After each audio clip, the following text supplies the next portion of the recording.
Like yada da. Like yada da.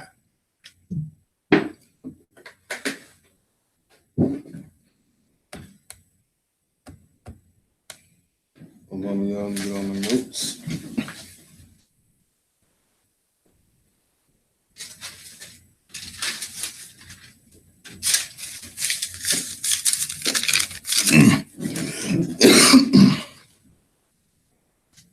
Got so much going on, and there's so much going on right now in this community and somewhat community. Where am I at? Yup. Get all my Lotus. I don't have written down yet.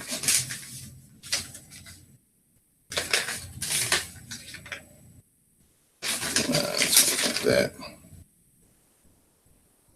I'll type that up. All right.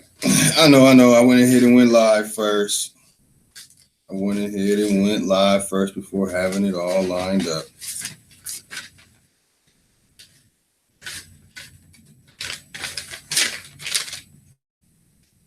Okay.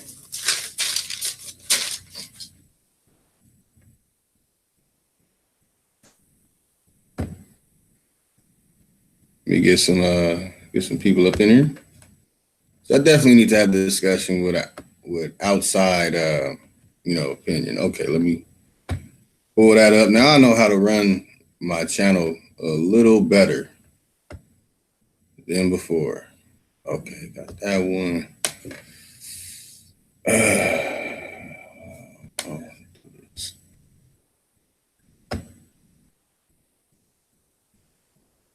Greetings. Just waiting for a couple of people to come in, and then we'll deal with this very, very interesting sets of topics that I am presenting to everyone. You know, not a specific community. I represent a collective, many continents of brothers and sisters. My information is here for you to apply it to your life. Now, some of the topics might be more applicable than others, and some might be more exciting than others. So let's get this going. Don't worry, y'all. I will be see me, I'm the type to have everything set up professional as possible. It's just that I started before I okay, hold on, y'all.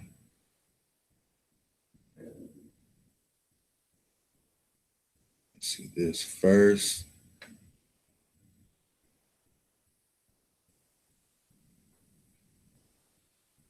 Okay, that's how I get to it. Okay, so, this topic is, Lotus Television presents Ordo, Templi, Orientis, Ormus, Qabala, Corpus, Hermeticum, and Pigpen Cipher. Now, this is the title because I want to deal with these things before I get to Pigpen Cipher. Let me see. Yesterday, I mentioned something that is connected to the Pigpen Cipher. Well, a great deal of things. And we're going to go over this again. I know for some of you, this might be something that you've already watched me produce a video about. And now you know what the Pigpen Cipher is. So one moment, please. Oh, can y'all hear me? And now you know what the Pigpen Cipher. Okay.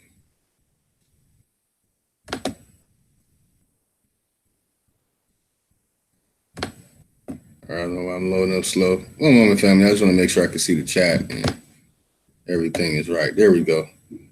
Brother Mark Falk, what's good, man? What's good? Hey, man, Yeah. The other video, it was real bad. It was real bad, man. It was real bad. Yeah. In fact, I'm about to adjust it to make it a little louder. Wow, man, it's good to see you, bro. It's good to see you back. Mark Falk in the building. Mark Falk is in the building. That's what's up. You know, these are brothers that that also do research and hold on to knowledge, and that's why when they hear certain things that I say, they have information where they can cross-reference themselves. I love it. That's why I say apply what's applicable. You know. You talking about me behind my back?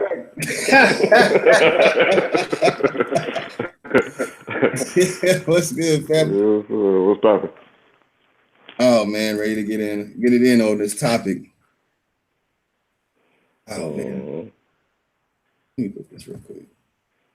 Yeah, unfortunately, we got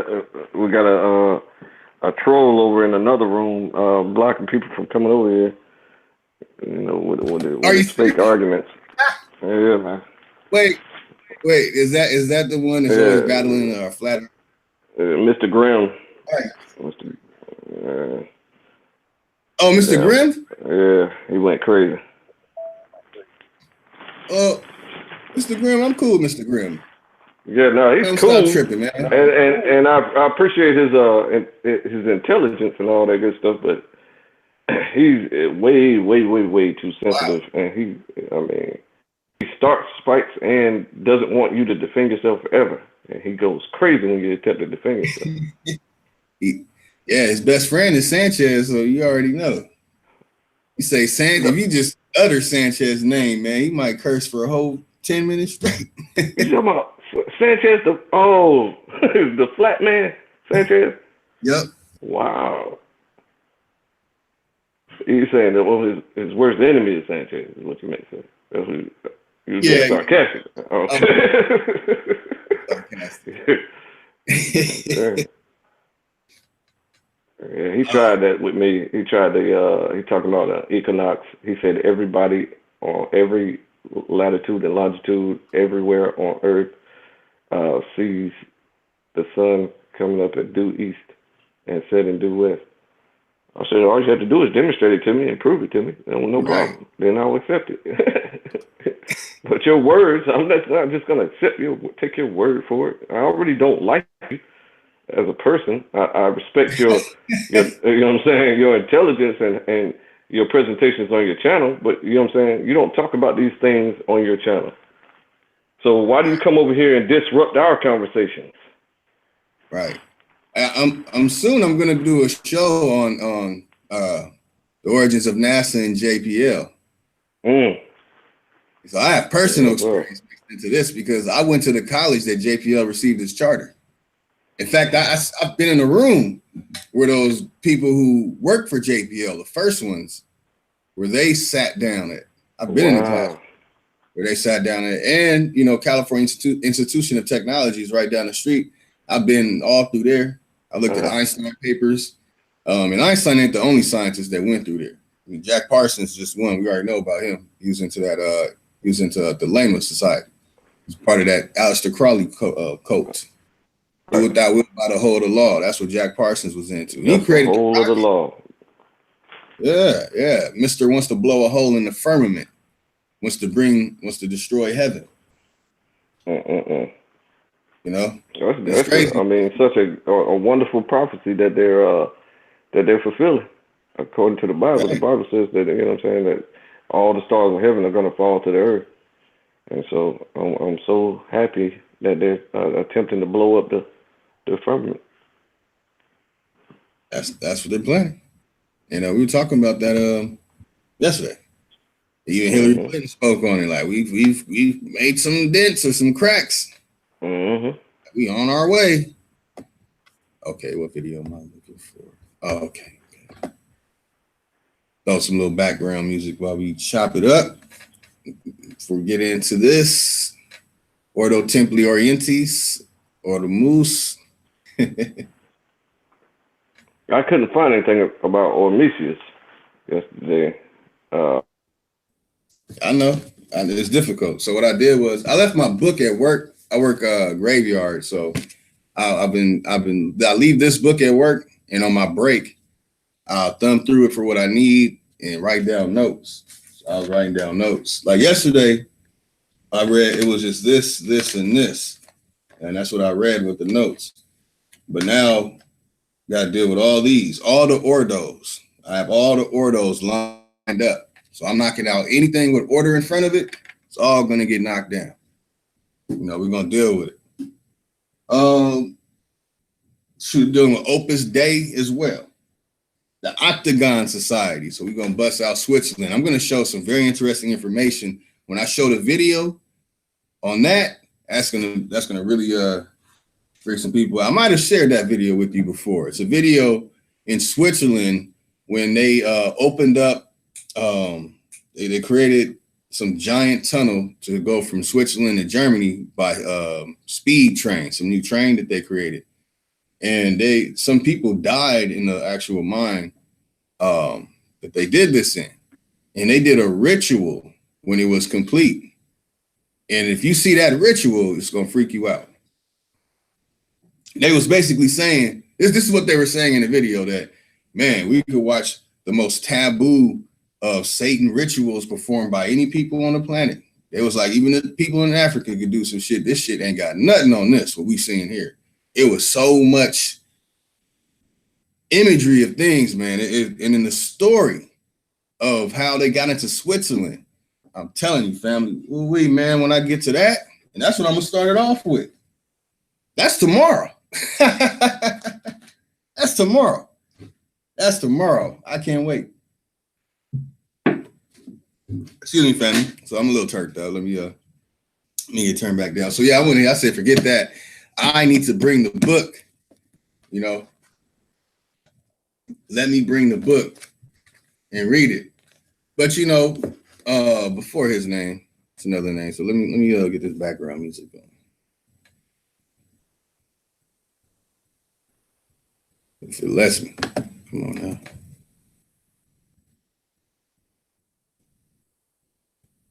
You been keeping up with all the wild stuff going on with the nonsense? Well, where I'm at? Forget that.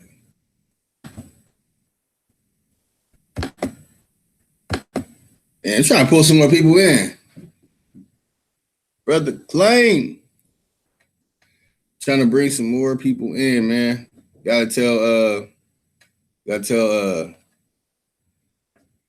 damn, I forget his name. So stop blocking people from coming in. You know, me talking about these things, it's a lot better with a outside opinion. You know, because when one person looks at something, it's always going to have some type of bias. Even if there's a non-bias, it's still a bias because it's only one person. You know, having 3 people or 7 people as a form of a council. In fact, like the best ones have a council of 13, and where everyone puts like you get a subject. You know, you have the topic, you pull the subject out, and everyone puts their piece in about that subject. It's something to think about. I know companies that operate like that I've done business with. All right, gotta get this background music on, man. I need some background music.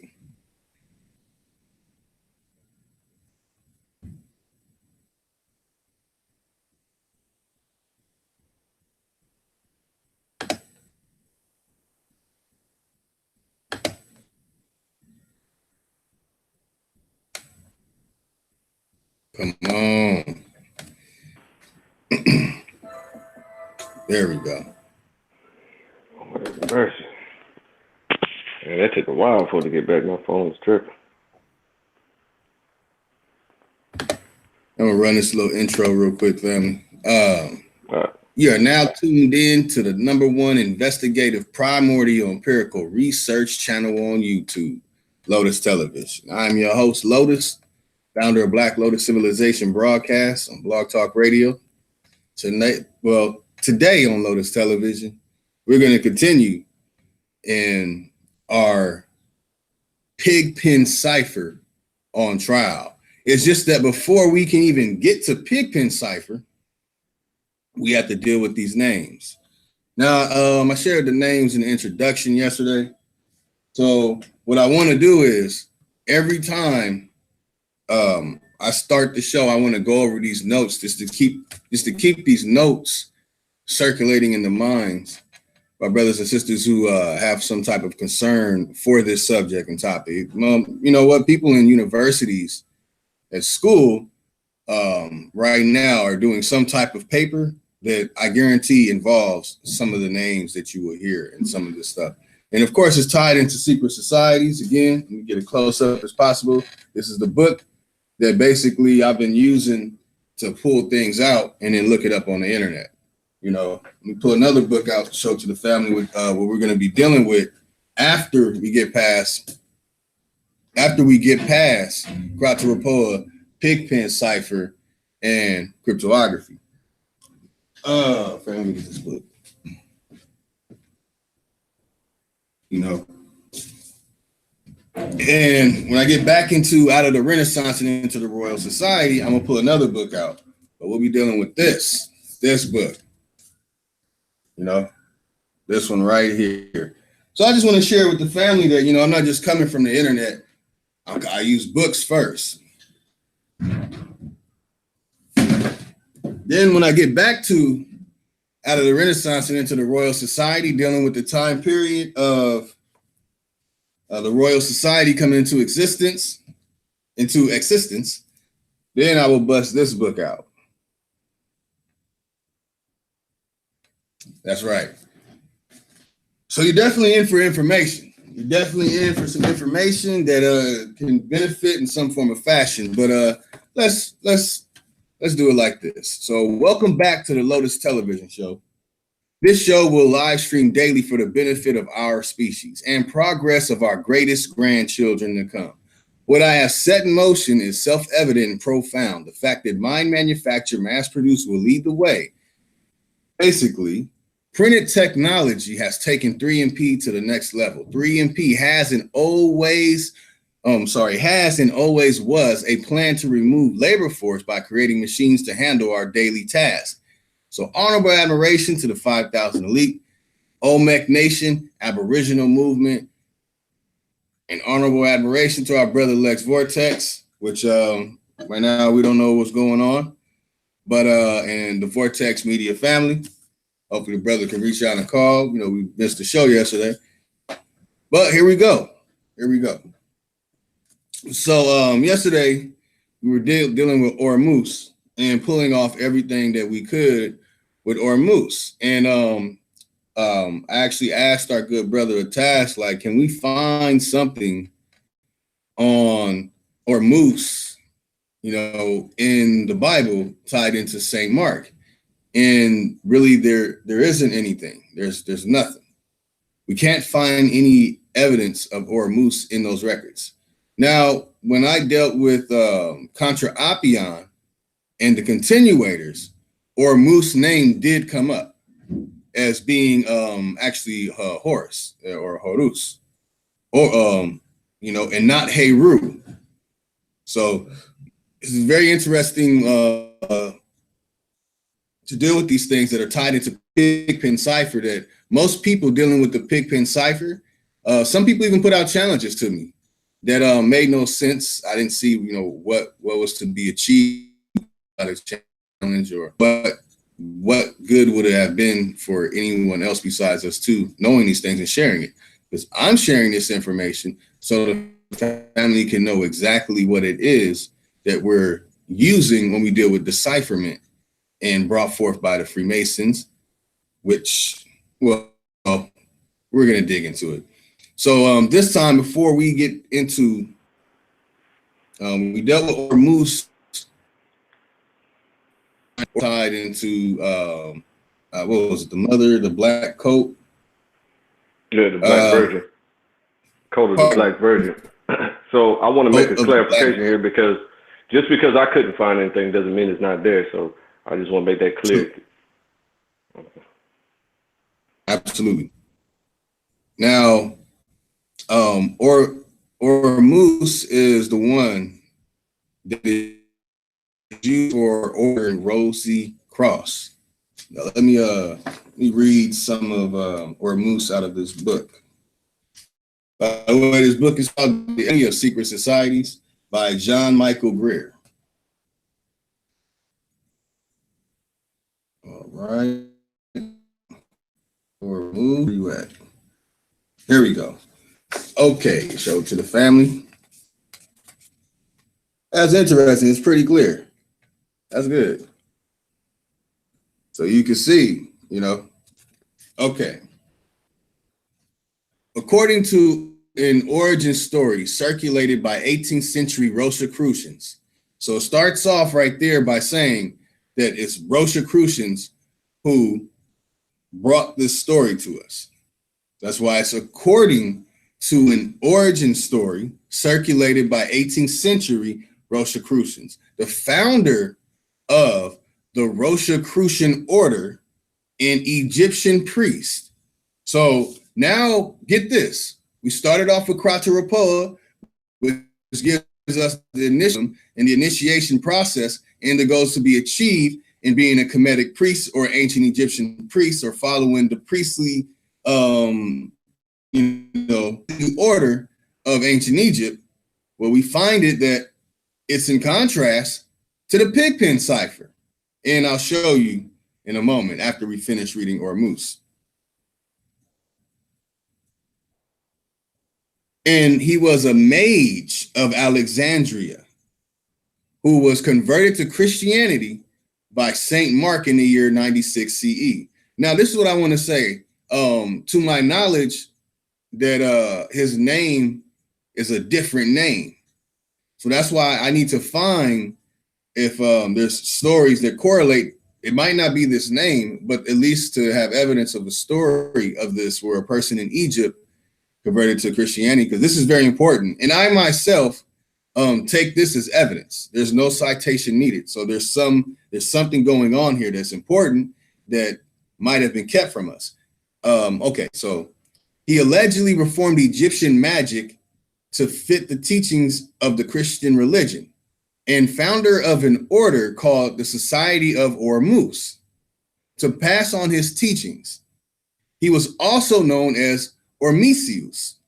See Order of the Golden and Rosy Cross, Origin Stories, and Rosicrucians. Now, along with many other scraps of occult lore, the name Ormus found its way into the disinformation campaign launched in the 1960s by Pierre Plantard for his secret society, the Pron, and it appeared in the best-selling The Holy Blood and the Holy Grail in 1982 by Michael Begant, Richard Lai, and Henry Lincoln. Apologies if I pronounce those last names wrong. Lacked any noticeable familiar. One moment, family.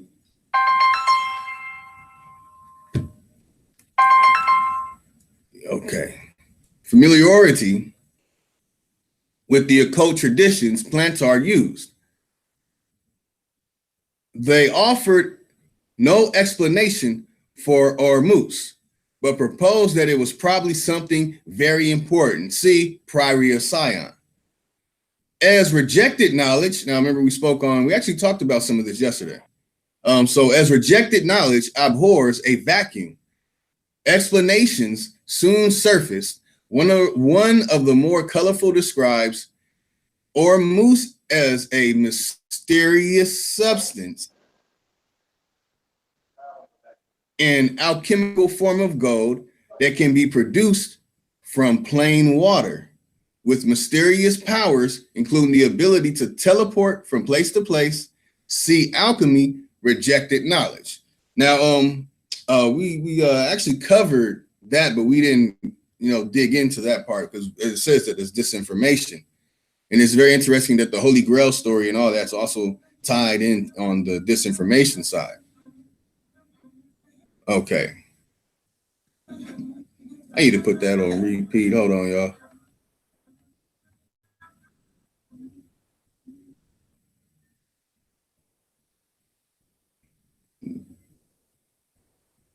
Hopefully the music it won't drown anybody out if anyone speaks. I will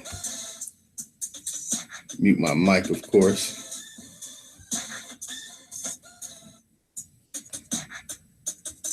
All right, we got brother. Come on.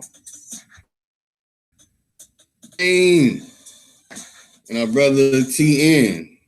We might know each other from different names, but I will be announcing the names on the avatars. So there we have Ormus in this book. Now, okay, yeah, that's too loud. That's that goofy.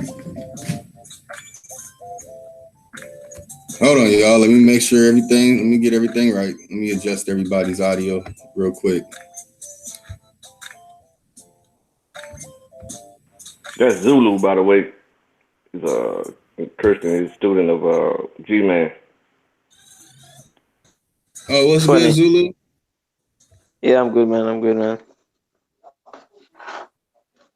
That's what's up. All right, let me turn everybody up so everybody can be loud and clear when they speak. And definitely, we already know to mute our microphones. All right. Yeah, family. We're going in on we already covered Ordo, Templi, Orientis. I covered that already. But the goal is to deal with these other topics that are tied into the Pigpen cipher. I always express that when people ask me about the Pigpen cipher, can you tell me the origin of the Pigpen cipher? And they never have an answer. So I would tell them that it's going to be a waste of my time trying to debate somebody about something or have a discussion where there's disagreements involved. And they have no idea about any of this. So Pigpen cipher, it's in this book, but it doesn't even have its own. It's like that's not even repeat. It's not. So okay, well, the next step was we went over the Qabala. Now, yesterday when I read the notes, I basically went right through them. So the Qabala, many might look at the Qabala as an evil book. Some look at it as a very, very spiritually informable book that gives you enlightenment and all these other things. But what I deal with is I want to know exactly what's going on. So when I found out that Ormus story tied into the Rosicrucians, the Qabala story tied into the wonders of working words, and that actually is de verbo mirifico. So de verbo mirifico is wonders on the wonders of working words. Okay, so dealing with that, and I don't have to get all metaphysical or mystify anything about it. It's dealing with deciphering. It's dealing with putting words together. And the important part is decipherment is what's being deciphered. Actually, that can tell you a lot. Like, it's one thing to decipher something, and you don't know anything about the people who live. But then it's like, what are you getting out of the decipherment? Excuse me. So after that, let's deal with Corpus Hermeticum, Hieroglyphica Apollo, which would be tying into the publishing history of Hieroglyphica. And that gets into the pseudo-Egyptian rites and masonry invented during the years included the Crateropoa. So that already ties Crateropoa all the way back into the Pigpen cipher. So dealing in the Pigpen cipher, we're finding that Crateropoa element is there when it's spoken in the Corpus Hermeticum. So we have to deal with the 1770 Cagliostro's Egyptian rites and the fact that the movie Doctor Strange, they're promoting Cagliostro, Alessandro Cagliostro, whose real name is Joseph Balsamo. Also goes further to show that a lot of pen names were made and a lot of names that people were just slapping onto their name and keeping their real name hidden. A lot of that took place when the Royal Society took over. Also connected to that, you have the rites of Misraim and the rites of Memphis. And even a famous musician, or to say, Wolfgang Amadeus Mozart is even involved in this, supposedly having a magic flute. Now, when I hear the magic flute, it does make me think of when I put Pan Africanus on trial, and I talked about Pan. Pan had a magical flute that would lure kids in, which, you know, sounds perverted, and that is exactly what the Ordo Templi Orientis is about. Okay, so we'll be dealing with these orders, okay? And then these two extra things that we will start out with, which will be tomorrow, is the Octagon Society. Opus Dei. We're going to go over Opus Dei.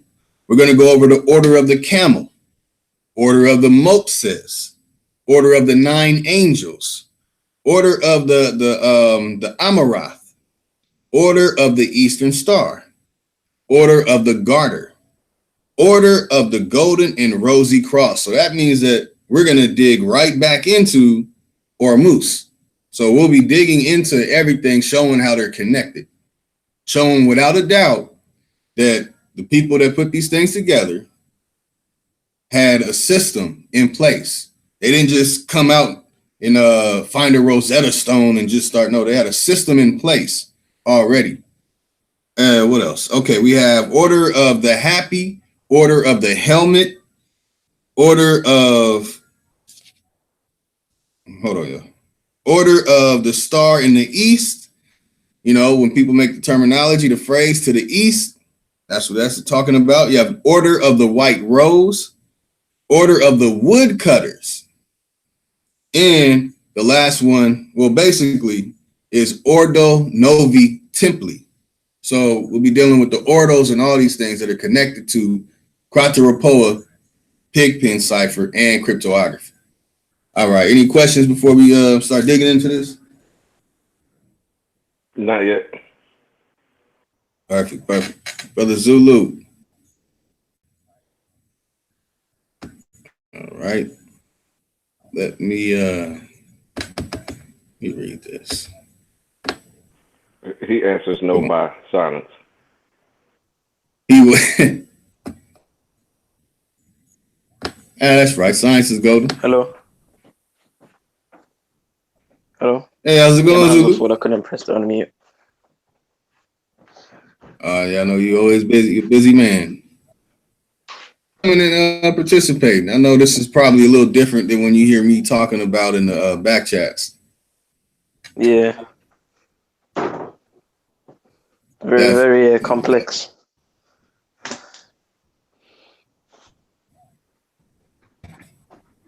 Let me shut that down and pull up the information. As bad as I want to, I just want to pull up. You know what? I will do that. Let's look at the Pigpen cipher together and see for the facts that how they're connected. Okay, Crateropoa. I went through a couple of weeks breaking down Crateropoa, showing that the Rosicrucians are involved in Crateropoa. It's a Rosicrucian order. So after showing and proving that, I've been trying to explain. This has been an argument for about 4 years, I'll say, that like who really put the decipherment of the hieroglyphs together. So that's what this is based on. And as I said, I just wanted to put this out there and finally get it past me, you know, because I was already told by the top people in the Kemetic community, in the conscious communities, Kemetic community, that they have no rebuttal. That's why they ignore me. They want to make sure that you don't listen to what I have to say, because when I start connecting these dots, you know, your eyes just open. Now, when you connect these dots and then you put Ordo Templi Orientis, yesterday I was going to, expose a lot of stuff, but, things have taken a change, and I really want to refrain from attacking each other. And that's what's going on right now in the community, where everybody's just attacking each other. And I'm even a part of, I don't know what's going on with the channel now, but part of Vortex Media, which has also been pulled into this. And I personally don't want to be caught in that. Like, I even made a public apology earlier this year, that last year I definitely went over the line, and I don't want to do it because there's no benefit for me or anyone else in that. Talking about mind manufacture, mass produce everything we use is definitely a benefit, showing the 3D printed homes and the 4D printed stuff, and showing the new technology and knowledge that's accessible and what we can really do in proper solutions that are actually that are working solutions, looking at something that's working as to, you know, but I have my side notes specifically for Pigpen Cipher before I pull up the Wikipedia article on Pigpen Cipher. Also, I did not get Pigpen Cipher from a computer. I actually got it from a Freemasonry book, a Freemason book in my mother's library. And the book had the whole decipherment code and all that stuff on it. And I've been reading that since, I don't know, 17 years old. I'm 36 now, so it's been a while. So basically, it all started off like it was all a dream, like Biggie said, about Ordo Templi Astarte and Ordo Templi Orientis. And then we touched on the Philadelphies. So that's extra. Before we get into the Crateropoa, before we get into the cryptography and we're done discussing and going over the information about Pigpen Cipher, we'll go into the Philadelphus. And it's actually Phil Adelphis or Adelphus. And dealing with Charles Nozier. I'm gonna listen to that super careful. Oh yeah, I know. Definitely, Brother Claim definitely is familiar with this information. And yeah, it's gonna give some and you know what's interesting about that? Hey, Claim, watch this. When you look up Pigpen Cipher, you're gonna find something. And I'm gonna pull it up and screen share it right now. And then I'm gonna read this, and it's gonna be like, man, there's no way that these are coincidences.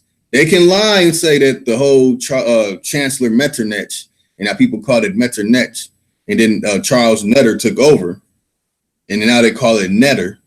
They can say, okay, that's pseudo. They lie and try and sweep that under the rug, man. But after a while, just too many dots are connected. Eventually, you're gonna back up and see all the dots connecting. It's gonna make an image out, and it's gonna be on us to find out what that image is saying. So let's pull it up. Let me do my screen share. Get this going.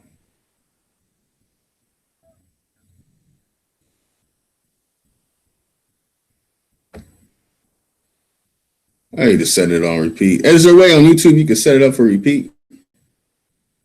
A video?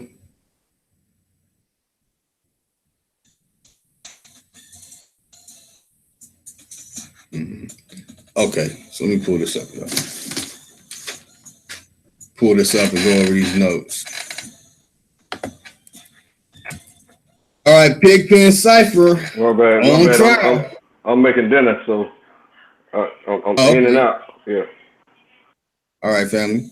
Well, perfect. I'll go on and just chime in, man. You know, you see something, you want to get something in, man. Just hop right on in.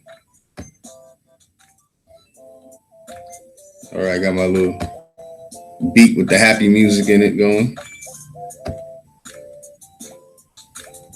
Turn that back down.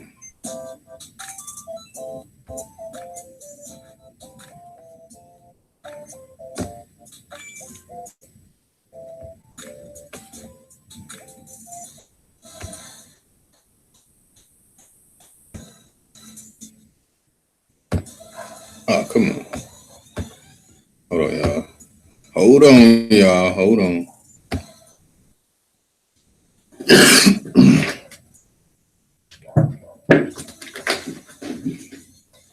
All right, and it looks big enough already.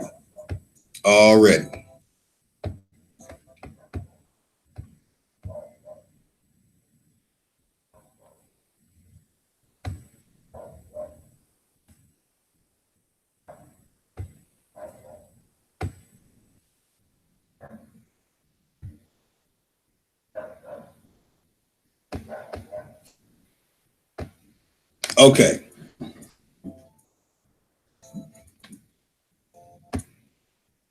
All right, Pigpen Cipher should be up there. Oh, but it's not. Hold on, y'all.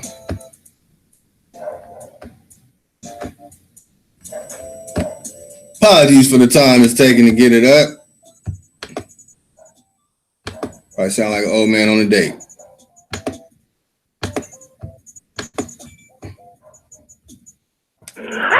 I heard that part.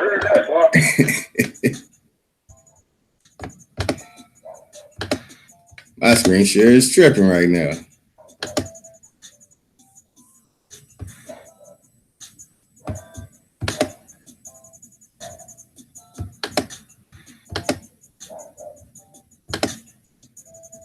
Can y'all see that?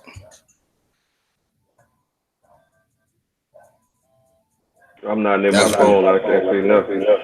Okay, let me check out the chat real quick.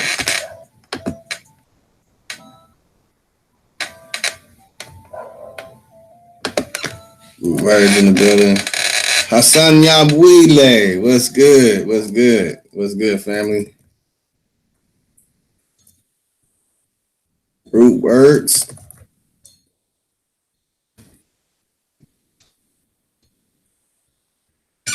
What's good, y'all? Okay, let's. I'm trying to get the screen share going because I want everyone to see. I want, I got to show you. I can always show you better than I can tell you.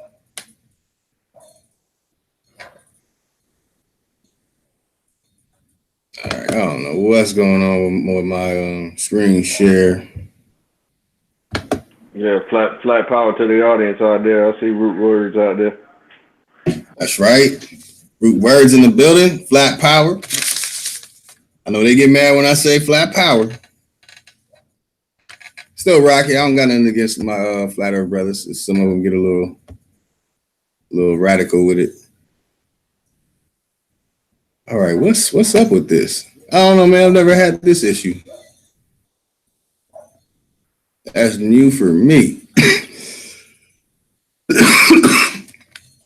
All right, I'll figure it out.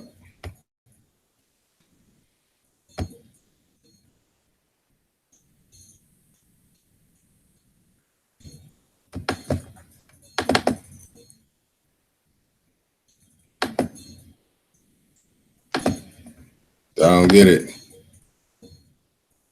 I really don't get it.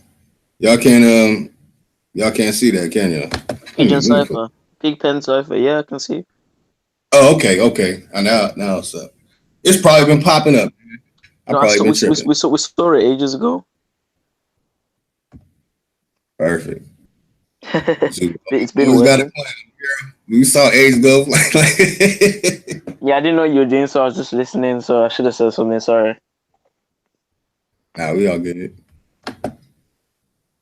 All to the good. All right, let me pull it back up. Okay. All right. Trip on this. Now watch this. Okay. Pigpen Cipher. Now I used to play around and tell people it's the pigeon cipher. I did that because at the time, a lot of people were being disingenuous and they would take my information and say I'm lying about something or whatever and put it down and insult me. And then the next thing you know, months later, they're talking about my information like it's something that they stumbled across and discovered for themselves. But now, Charles Nodier in 1797 linked up with Napoleon. And look at this. The Pigpen cipher, alternately referred to as the Masonic cipher, Freemason cipher, wait for it, Napoleon cipher. Napoleon had his own cipher. Napoleon's army found a Rosetta Stone. Whose cipher did they use? And tic-tac-toe cipher is a geometric simple substitution cipher which exchanges letters for symbols which are fragments of a grid. The example key shows one way the letters can be assigned to a grid. Now, with all the information and all the names that we're going over, all the stuff, the Ormus, the Qabala, which we're going to get back to the Qabala in a minute, but we're going to go over these notes and go over this extensively. So get this. The use of symbols instead of letters excuse me, is no impediment to cryptoanalysts. This is where Pigpen is connected to cryptography. And the system is identical to that of other simple monoalphabetic substitution schemes. Due to the simplicity of the cipher, it is often included in children's books on ciphers and secret writings. Now, guess what's in the Pigpen cipher? Wait for it. I know you see it, but wait for it. Cornelius Agrippa, another name. That's one of the hidden names that I'm going to get into after we deal with Ormus, Qabala, and Corpus Hermeticum. Then we're going to get into Cornelius Agrippa, which will be tomorrow, of course. So Cornelius Agrippa described an earlier form of the Rosicrucian cipher. Now you see how the dots are connected from Crateropoa to Pigpen cipher. Now, the Rosicrucian cipher, which he attributes to an existing Kabbalistic tradition in his 3 books of occult philosophy, first published in 1531.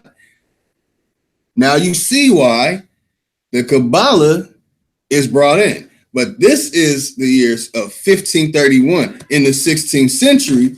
Now, when we go back to the notes on the Qabala, it's going to say the 12th century, Rabbi Isaac the Blind. He was a blind man who was teaching the Qabala. And in fact, it's saying that that's the first one teaching Qabala in the middle of the 1100s. But then we come down to the person in 1486, Italian Hermetic philosopher Giovanni Pico della Mirandola. Johannes Reuchlin, who provided us with De Verbo Mirifico on the wonders of working words. Now we see how this is connected, but I'm going to have to show you. So, hold on, let me pull it back up. Get my notes back in order, y'all. Okay. Now, the system called the Qabala of the 9 Chambers by later authors used the Hebrew alphabet. Brother, now, my co-host, Almost Shongo, used to be my co-host on the Blog Talk show.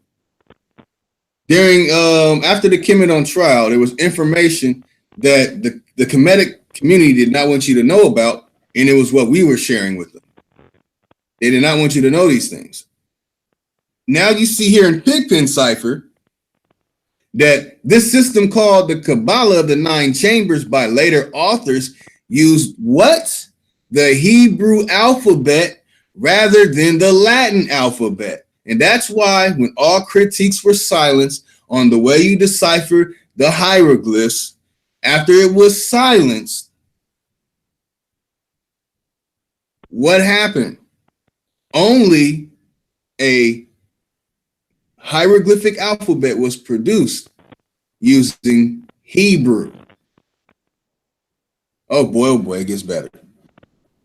And was used for creating sigils of spirits rather than for any apparent cryptological purpose. Variations of this cipher were used by both the Rosicrucian Brotherhood and the Freemasons. Wait a minute, aren't they the same thing? Though the latter used the Pigpen cipher so often that the system is frequently called the Freemason cipher. They began using it in the early 18th century to keep their records of history and rights private, and for correspondence between. Yes. Just for clarification, the cipher itself, what's the purpose of the cipher? Like, what do they use it for? The Pigpen cipher, I'm actually going to read that part. So that's a good question to ask. I'll spoil it before I read it. It's to use, well, in fact, I'm going to read it, so it's not even a paraphrase. Right here. The Pigpen cipher is a geometric simple substitution cipher which exchanges letters for symbols, which are fragments of a grid. And then to the right here, you can see the grid that they use, the alphabet that we use today. And they put it in a grid form. So they would create a grid form like this, and then they would look at a symbol and they would apply one character from this grid.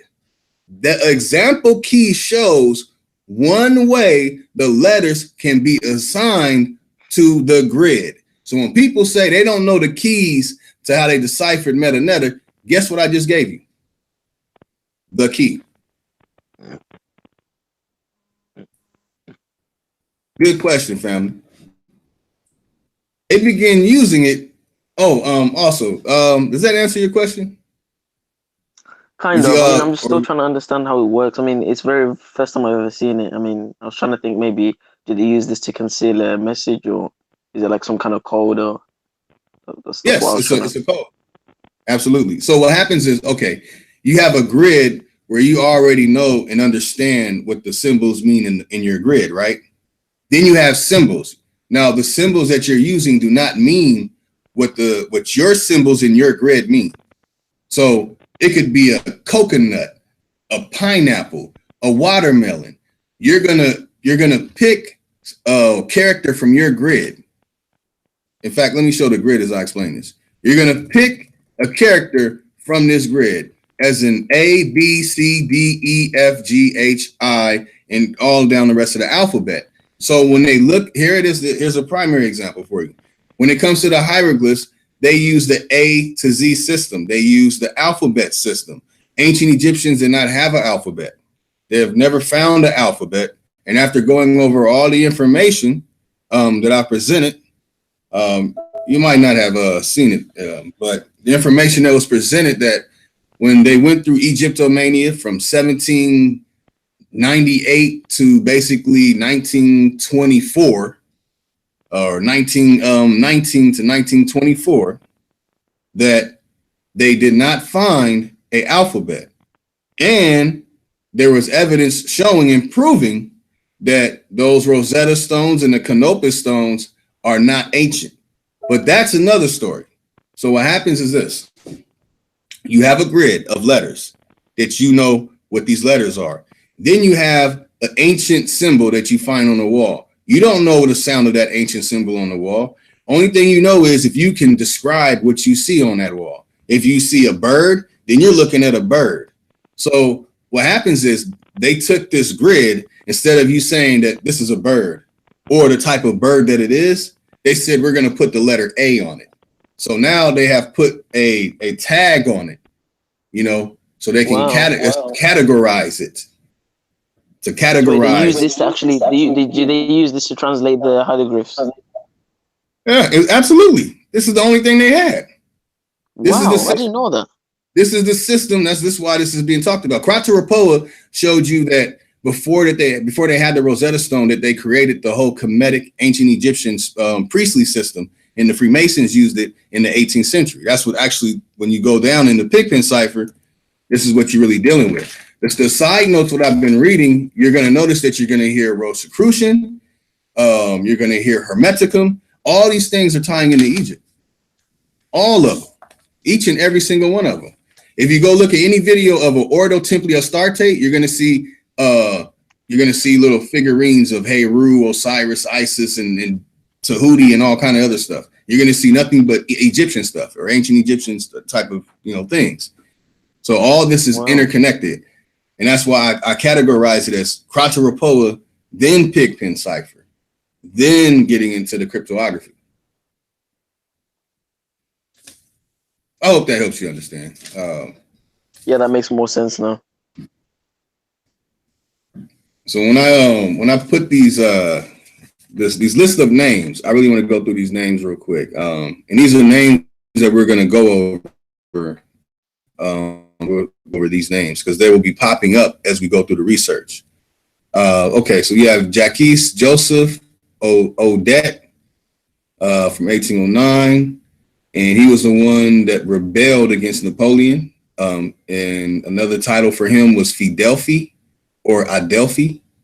You also have Carbonari from 1820 to 1821, connected to in this situation that was also involved. You have Filippo Buonarroti, and they're dealing with the conspiracy of equals and the sublime perfect masters. That's getting into the Philadelphia Circle, Geneva, and that starts in 1806 and from 1812 to 1820s, the Great Firmament. And I'll be talking about more on that information when we deal with JPL and Jack Parsons, who wanted to blow a hole in the firmament. Then we'll be dealing with Right of Memphis. And even Napoleon III seized power in France. So we'll be talking about when Napoleon III took it upon himself to try and reconquer everything that Napoleon I did. So it's going to be some very, very interesting information. And then after that, we'll get into the Philadelphia Grand Lodge, Mazzini's Young Italy, and then the International the International Working Man's Association tied into Karl Marx. So we'll be going over that as well as going over Pierre Planted. We already mentioned Bayesian, and he did his thing in 1983. You have Billington in 1980 and Jashkovich in 1966 and Roberts in 1972 as the people who translated it to the books to modernize it and bring it up to date in English. So, we'll be dealing with that, the rejected knowledge from page 410 of Alfred Wegener. We'll be dealing with Ignatius Donnelly from 1831 to 1901, who's dealt with the Atlantis, the antediluvian world in 1882. And he also wrote Ragnarok, the Age of Fire and Gravel, and the Great Cryptogram in 1888. You notice that Dr. Strange's Cagliostro is tied into Crateropoa and Pigpen Cipher.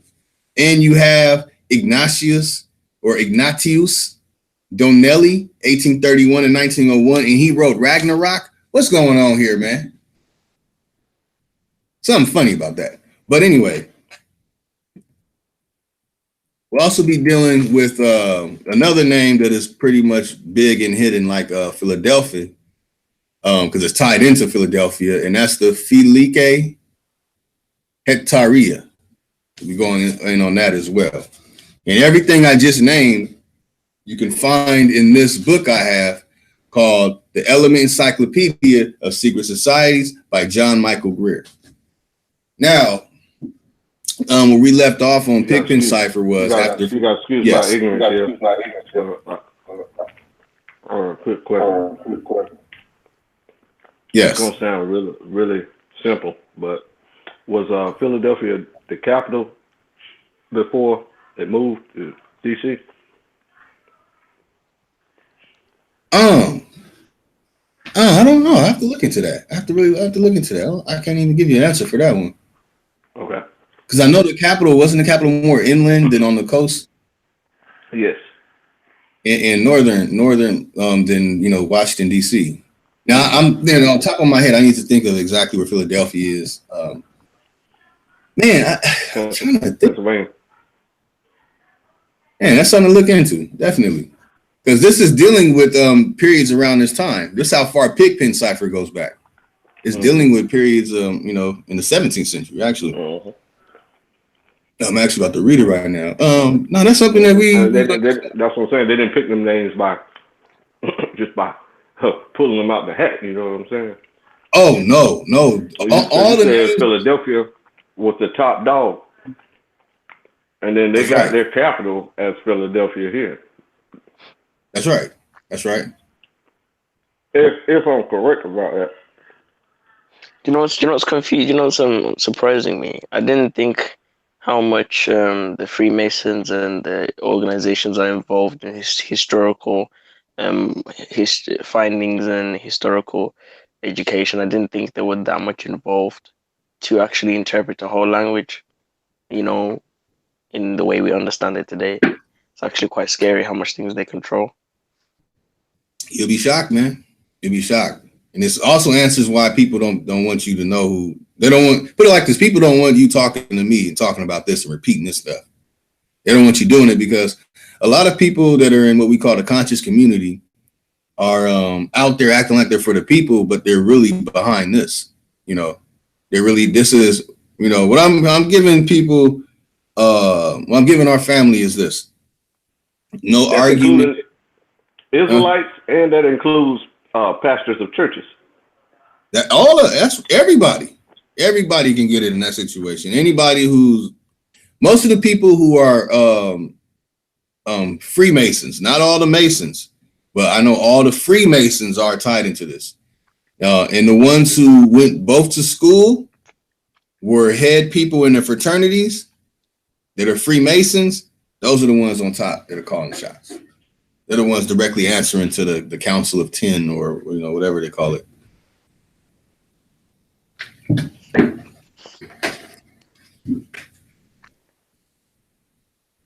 Okay, well let's get through this, man. I'm loving this, man. Man, thank y'all. Let me see the chat. What's going on in the chat room?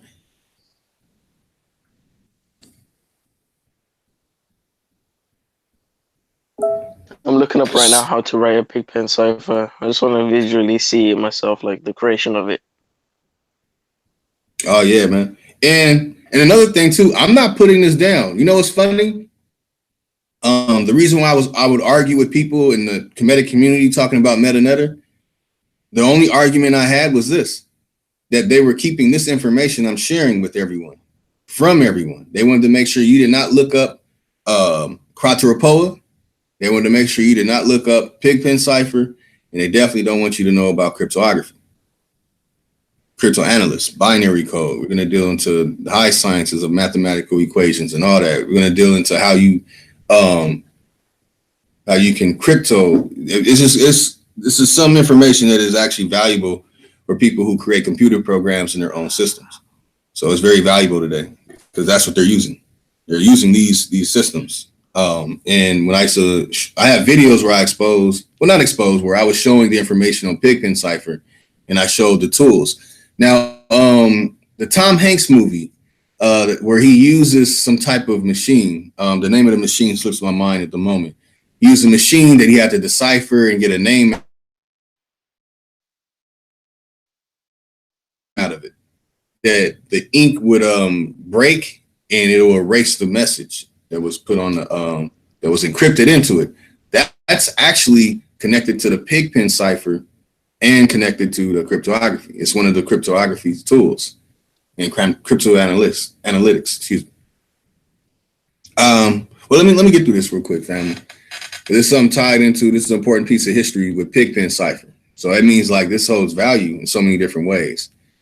Okay, so they began using it in the early 18th century to keep their records of history and rites private and for correspondence between lodge leaders. Tombstones of Freemasons can always be found which use the system as part of the engravings. One of the earliest stones in Trinity Church Cemetery in New York City, which opened in 1697, contains a cipher of this type which deciphers to remember death, memento mori. George Washington's army had documentation about the system with a much more randomized form of the alphabet. And during the American Civil War, the system was used by Union prisoners in Confederate prisons. Now that's pretty much the focus, but here goes another example of the Pigpen cipher. So they would take the English letters and attach it to these symbols, and they would write these symbols, a code that only the person who knows the Pigpen cipher key above the message X marks the spot where it is rendered in ciphertext. So I'll click on this one. I really don't want to do that. And when you click on it, it takes you right back here. This.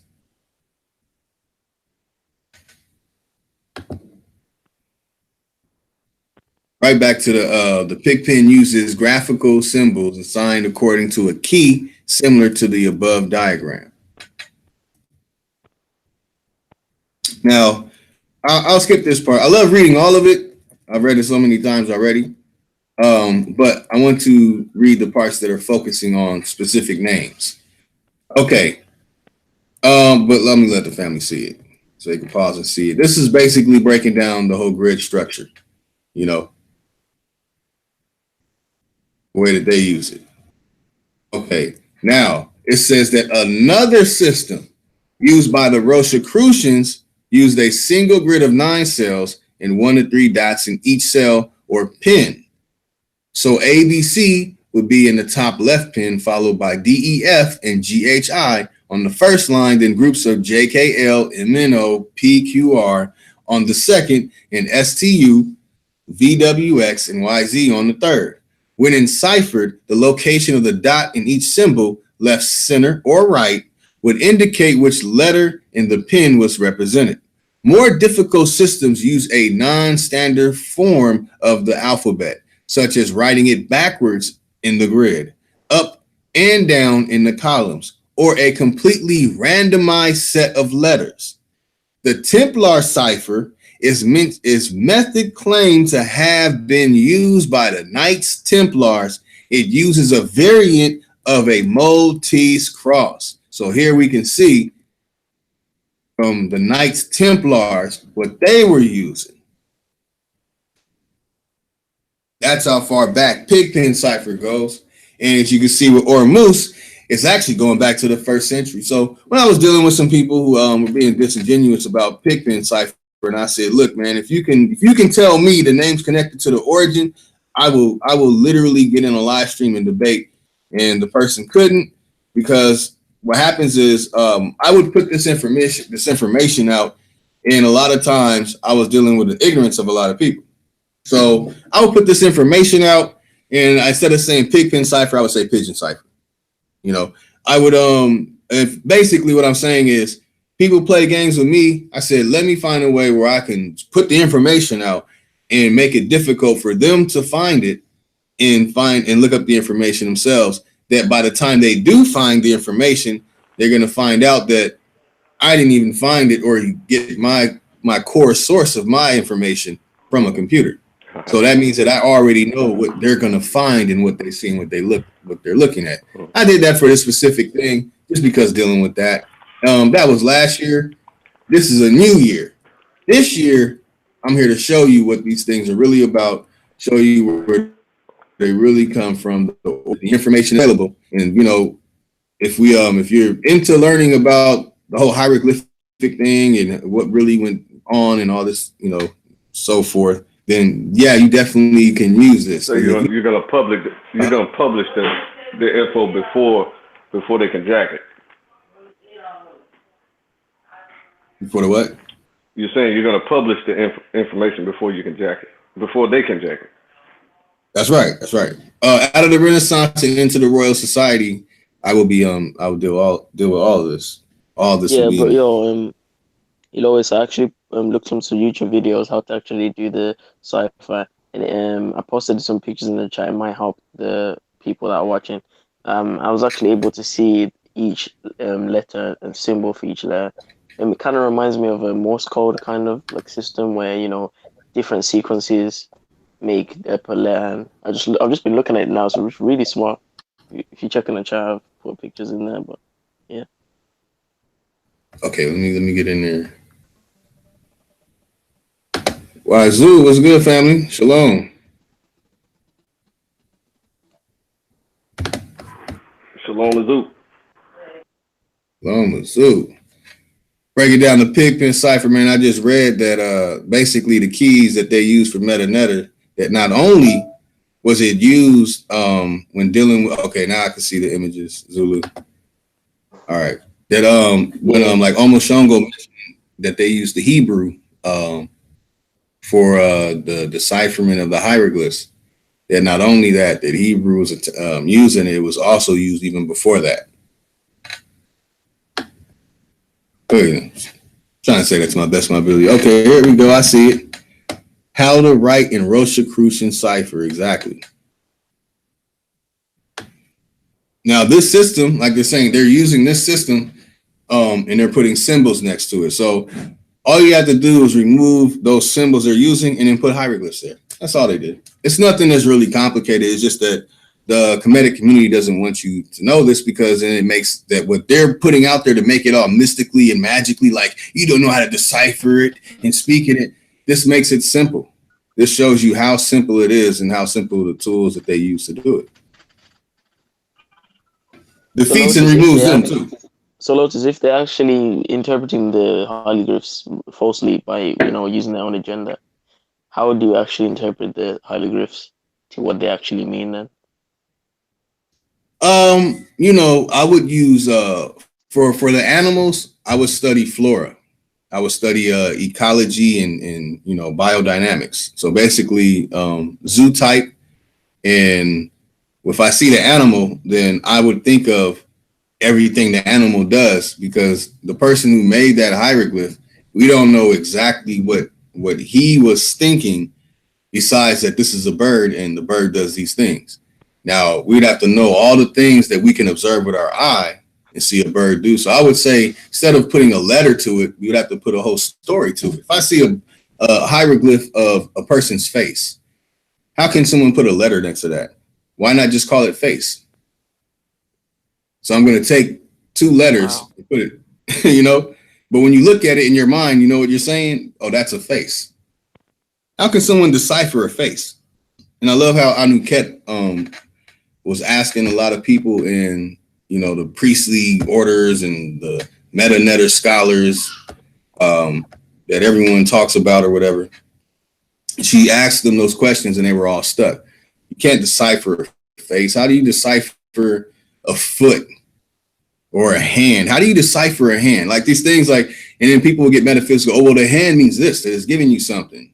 Hand means a whole lot of things that you can do with your hands. How we know it doesn't mean everything you can do with your hands. So it gets to the point where that means that it'll be guesstimations. That'll be guess ciphers.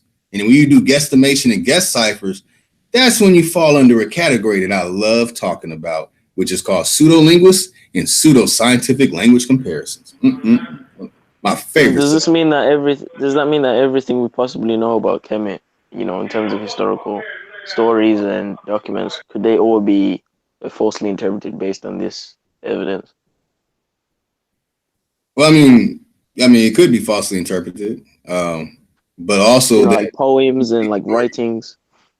Like the poems in hieroglyphics and the writings in hieroglyphics, like all that stuff. It's really complicated. I have to deal with it on a multifaceted of things. You have to deal with palimpsest in Egyptology, as in tools and uses, as when Egyptologists consider palimpsest. You have to deal with the altering of hieroglyphs. I have a lot of insight from people from Egypt who are published writers and Egyptologists. And I work with people who work on dig sites. In fact, one of the members of Black Lotus Civilization broadcast is actually archaeologist who's worked on 2 dig sites in Egypt. So I deal with people that are hands-on there, and the things that the people there say that they don't. A lot of people don't even care about the stuff going on in Egypt. They really don't care about that stuff. They don't give a damn about people coming over there learning that. They don't care. Another part to it is they know that a lot of the hieroglyphs have been altered. They know that they have taken temples and moved them miles away from their location. They know about Belzoni the Great and what he did. They know about Pocock. Pocock went around altering and carving and messing up hieroglyphs to fulfill his gay agenda. See, a lot of people didn't know that. And I was trying to warn a lot of people before the Kemet on trial thing that you had people who were homosexuals going into Egypt, shaving the walls down and making drawings. Ancient Egyptians did not make drawings. They dug into the wall. So when you see drawings, that's not ancient Egypt at all. So when hold on, seriously? Oh yeah. Talk to those people. I need to watch more of your videos, bro. I'm new to this. Black people in Egypt, man. Talk to the people who are digging out sites, and people are Egyptologists. So I was right yesterday when I said that drawing of that self-fellatio thing is completely fabricated. It's fake. I'm the one that gave it to Sonetter. I'm the one that put that out. Yeah, it's fake. And I told Reggie and Sonetter that it's fake. That's fake. Somebody made that like 200 years, 100 some years ago. But Lotus, do you use carbon dating to date how old the ink is and so on to say that the actual Egyptians might have done that? That's another story in itself too. But I'll deal with it right now because we on Pigpen Cipher. In Egypt right now, you could go to the Cairo Museum. There's a woman there who's actually related to Rita Eloah. I used to live on the property with Rita Eloah. In fact, when I started my blog talk show, I started it with the help of Rita Eloah, literally. And she's a Cairo-born Egyptian. She has a family member who works in the museum who works with a woman who teaches you how to make papyrus look like they're 3,000 years old. All you do is you make the papyrus, you get the plant, you flatten it out, do all that stuff. And when you get it thin as a paper and you have it ready to, to be written on, you put it in water and let it sit in water for 24 hours. The longer the papyrus flattened paper sits in the water, the older it will look. Now, hearing me say it, it's like, but you can actually watch it. And somebody who's disingenuous, I'm calling out names this year, but I don't want to really insult in the way I did last year. But so let me rephrase that. The person is not disingenuous. The person is going to Egypt, and that's the way he makes his money. So he's not going to stop or cause problems or have an issue with the way that he makes his money. And that's Ashraf Kwesi. Ashraf Kwesi knows that they make fake papyrus and say they're ancient. He knows. Oh my gosh. They've been doing that for a long time. They make fake papyrus. They say they're old. I talked to people in Egypt. They said all the papyrus are fake. I talked to people in Egypt. They said the Rosetta Stone is fake. The Canopus Stone is fake. And then they rephrase it to me because most of them only speak Arabic, that they're basically saying that it's not ancient, that somebody created it recently. Rosetta Stone. I've heard that the Rosetta Stone was created during the Renaissance. Oh my! It is named after the person. Wow! It's named after the person. Rashid. Then you have the Canopus Stone. The Canopus Stone, they say, was made by the actual person. The Narmer palette, they say the Narmer palette was made by Oriental Institute or whatever. And then you can see images and there's video footage of the Oriental institutions that go into Egypt and they shave the walls down and they draw it in. So, they could trace the hieroglyphs, but ultimately when it comes to the features and things, they're going to put their alterations on it. And it's been shown and proved. Like the noses. Yeah, the nose is one thing, but to shave down a whole wall and to make a drawing and saying that this is what the ancient Egyptians made, tricking everybody to get money for tourists, it's ridiculous. So yeah, this is something that's. Is there any exterior? Evidence or like historical references to any of these things being changed or not looking what it used to look like anything from Herodotus or to actually see what ancient Egypt was really like without all the bull crap that they're giving us? Oh yeah, definitely. I'll show you one. Let me bust out the Ramses temple. Ramses II temple. Yeah, sure. Shalom. Family was good. Shalom, Yasha. That's right. Good, family. Shalom. Yeah, man. Just chiming in on what y'all talking about. I was listening to I don't want to say a debate, but a PowerPoint that Zion Lex and Shaka almost had concerning the languages, right? And what they were saying about the hieroglyphs is that they so messed up that there's no way for them, those that actually did the translation or transliteration or whatsoever, for them to actually translate it accurately. Now, this is not coming from Zion. This is just coming from the research and the information that he done. And to be honest, a Caucasian said this. That's right. You know what I'm saying? So if you paying attention to some of the things that they say, they do speak truth sometime within their bullshit. Absolutely. They sure do. Man, there's a book. Let me see. Samuel Birch produced a book, right? And he gives you the information right there. I need to get my screen shared. Oh, can y'all see my screen? Yeah, okay. Ramesses II temple. Like, look at this. See this picture right here? Oh my gosh. Okay, tell me, y'all know that they moved a whole mountain behind this? They moved a whole mountain behind this. How's that even possible? Took some time, man. Where's the, hey, look at this. It's being constructed. Where's the mountain at? Where's it at? Oh shit. Look at this.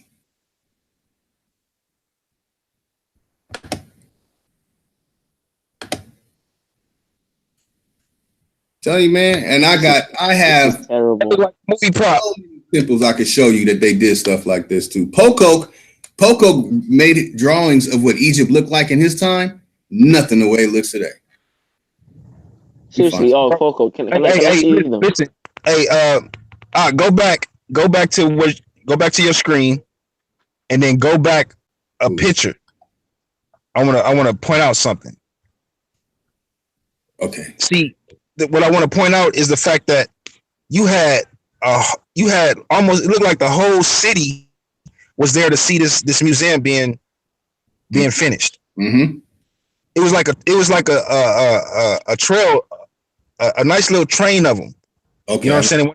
Pictures that you just had up here on the screen, and that's just right there. There you go. It's right to the far left. Yep. Oh my gosh, Look at that, bro. that's insane.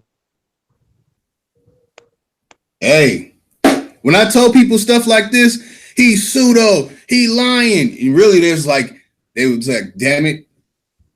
We wish that he would shut up. Bro, this kind of information would make them tremble, man. If you show them this stuff. They just gonna deny it, bro. Of course. They can't go to Egypt and deny it because the tour guys are going to tell you all about, they're going to tell you all about Belzoni the Great. In fact, let me show that because he's tied into this. Let me show that just for some little extra. So what did the Egyptians actually look like then? Like, damn. Oh, here, let me show you what they look like. Another one too. Now, what's crazy to me is out of all of the Kamites, those Kamites, they crop grow. Oh yeah, look at them. They crop grow.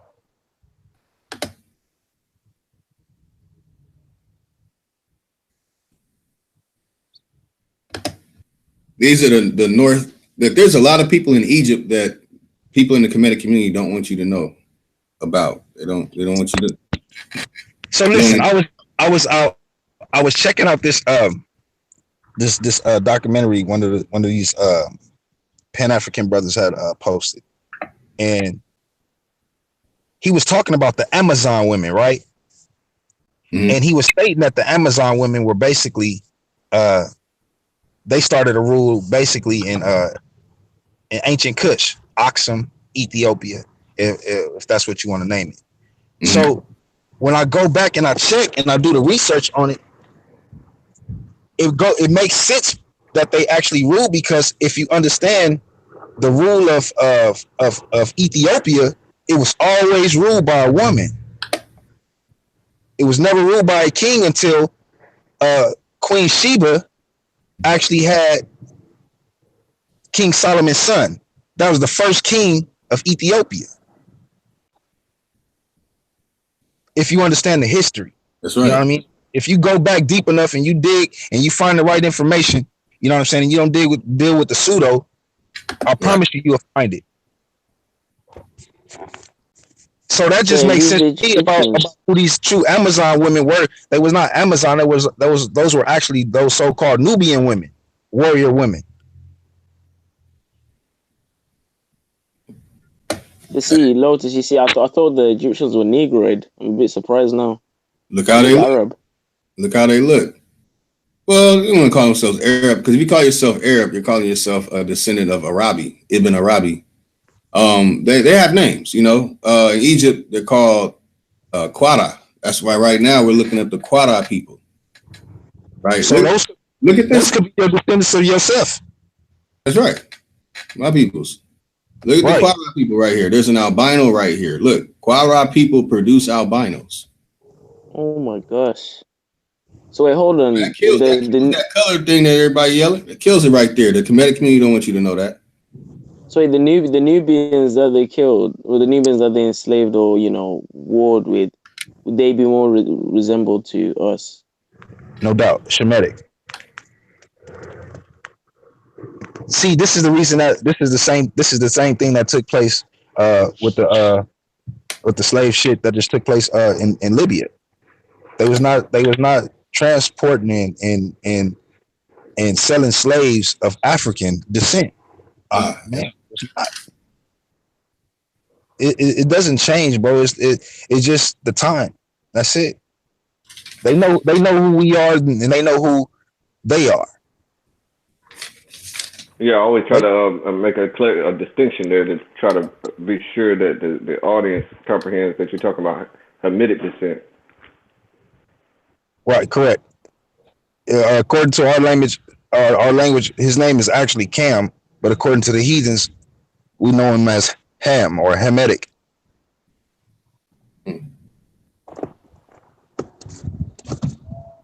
Bro, all of this is surprising me, to be honest, because I mean, I understood that there was a lot of mystery and hiding information, done by the elites. But to hide this much, man, it's like, how can you trust anything they tell us anymore, man? Like, seriously, this is a big deal. That's why I go so hard. Not to cut you off, my brother.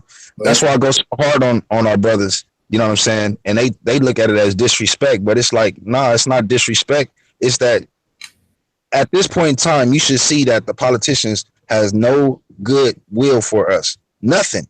No thought, no good thoughts for us. At the end of the day, they need us to stay in this servitude type of mindset so that they continue to receive the crumbs that they've been receiving. As we change, the whole dynamics of everything that they got going on and everything that they thought they was establishing is changing in a twinkling of an eye. So it's like I was explaining to Yazoo the other day about why I went so hard on Alan Brown. Because at the simple fact, we can't rub shoulders with our enemies and talking about, oh yeah, I'm gonna go sit at the table and talk to my enemies about how we about to fix my community. And they about to sit here and laugh at you. When I leave, they're gonna sit here and talk some shit about how they about to just sabotage everything that I'm thinking about doing. So I don't have time to be dealing with individuals like that. So when people that's in our circle or around us start talking like that, I go in. It ain't no need to be sitting here playing games and sugarcoating shit. And nah, man, playtime is over with, man. Because when it's time to go, if you ain't ready to go, your ass is gonna get left. Yep. Man, I'm riding with you. I'm riding with you on that one. Yeah, that's right. Absolutely. And something else that needs to be painfully clear is that the information is here. So we are living in the time of like freedom of information. So you got the Freedom of Information Act. You got the liberation of information has happened since like around the 80s, like 85 or something like that. They even made movies about it saying that, the currency of the future is going to be information. So it's all there. You just have to be willing to discuss it with people, and you got to be around a lot of honest people who are actually looking for reality in any situation. When you're around these clowns and all these jokers and stuff like that, it's extremely difficult for you to learn because the information is there, but they don't want to hear it at all and just dismiss it all, and then it stunts your learning and your progress. Yeah, man, this is a very serious deal. I think I'm gonna start looking back more at this, your video. I think I need to watch more of your videos on this. I learned quite a lot today, to be honest. I have a lot of them. I have a whole lot of videos where I'm specifically dealing with this. I've cut out a lot of the Hollywood theatrics and the silliness and a lot of the stuff, because these are a lot of these things I've known for a long time. Some things I'm acquiring now. So for me, I'm so excited. I get a rush just finding this information and knowing these things and writing it down and getting a chance to share it with everyone. That it's funny. It's funny. I was such a rush and sharing this information like that people would say, man, you need to start making money. I was just so excited that I had a chance to speak and people could hear me. I was so excited from that I didn't really care until now that I'm like, wait a minute. Now I actually have solutions. Now I can tell people, hey man, we can 3D print a car, a home. We could 3D print all kind of things and assemble them. Now we can do these things. Now I have a plan. So now it's like I want to release this information and provide solutions and actually do them instead of talking about. I've been myself. Right, that's something I like to. I get tired of talking about it. That's why I don't really talk about 3MP that much. That's why I'm here with you, Lotus. Whenever you're ready to rock and you need some connects, bro. You know what I'm saying? Reach out. I'm right here in Cali with you. I'm in LA off of Vermont and Florence. Oh, it's been a link. Wazoo? No, this is your show. Oh, that's right. So, I forgot you are out here. I like to give credit to God for those type of things, of how advanced technology has become, so that it makes the transition easier from the hoarders to the people who truly run the earth. You know what I'm saying? The meat. That's right. Hey, the Adelphis. The Adelphis, man. You know, I didn't know too much about the Adelphis. And until you brought it up, like, man, the Adelphis are the ones that run it and all that. And then I started reading it and it says exactly what you said. I'm like, I need to dig in this because I passed this up. You know, the Philadelphians. Okay, y'all, I'm gonna deal with something real quick. Dealing with De Verbo Mirifico on the wonders of working words. I found that even with looking up Qabala, dealing with Rabbi Yitzhak Sagi Nahor, tied into Isaac the Blind. Now you see Isaac the Blind. Now you see how the name they put out here is Rabbi Isaac, and then they say he's Isaac the Blind. But then when you look up his name, his real name is actually Yitzhak Sagi Nahor. And then they break his name down, and you see where he was from. Yeah, he's saying, he's trying to mock my ancestor. Yeah, because there you go. Isaac became blind at his later age.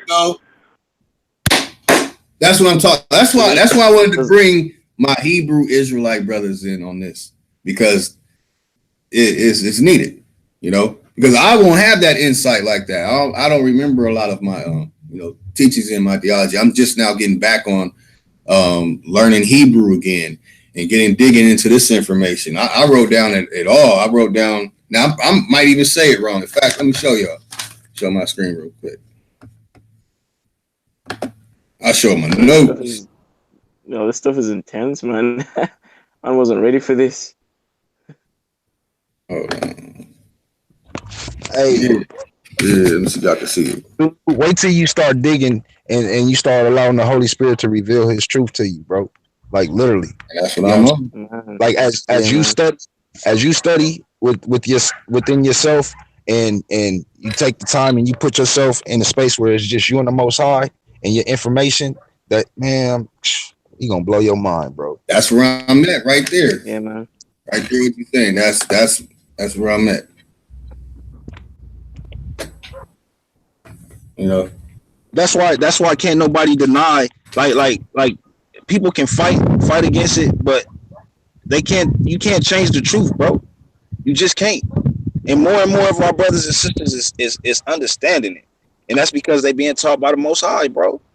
You know what I'm saying? They doing away with man's doctrine and his bullshit teaching and starting to get closer to him like we supposed to. Yeah.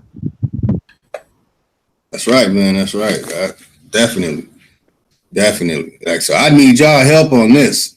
So y'all could I'll be brought even closer in tune with the Most High, dealing with this. I didn't even see this coming in Pigpen Cipher when I was digging into it, family. That so they have. In fact, because I want you guys in Hebrew. These are the things that were taken out in the Qabala that by Rabbi Isaac the Blind. Before I read what it says here, as Ma'aseh Berashith. Now, am I saying that right? Berashith, the Berashith, or Berashith, or do I hack on? Yeah, that's fine. Right. That's fine. You don't have to get caught up on dialects. You know, tomato. Right. That's right. But that's the works of creation. You got the Ma'aseh Merkaba, the works of the chariot, the Ma'aseh Berashith, the works of the literature. Then you get into the Cipher, Cipher Yetzirah, Book of Formation. Now, for our flat Earth brothers and sisters, that's definitely something to look into. Cipher HaBahir, Book of Radiance. Those that are heavy into being frequencies and stuff like something to definitely look into. Cipher HaZohar, Book of Splendor. Now, all these things I've been told that these are originally from us. This is our stuff, and it has been tainted. And so for a long time, well, not a long time, I'll just say really a couple years, I have been trying to dig down and get to the origins of this. So I have been looking up names, trying to find, other angles of the approach in dealing with this information, such as Robert Grosseteste, Matthew Paris. I forget the other ones. The other one's a very important character too in it, because they deal with the translating of Greek and Hebrew. And that's in the 11th century as well. So let me get into this. Can everybody see this? This parts of the Qabala. Now I know some people disagree with the Qabala. I was raised in a household where a Qabala was not allowed in the house. Isn't the Qabala like a satanic? That's right. So they have tainted our stuff and put some negative, incantations. You know my prediction. You know my prediction is, Lotus. I'm predicting that this maybe was an actual thing in ancient Israel during the time that they fell away in Gehenna and they were worshipping Baal, and they were, I think maybe they actually formulated a pagan. It came out of Babylon, Zulu. There you go. Oh, did it? That's right. Came out of Babylon, brother. That's right. Oh, okay, that makes sense.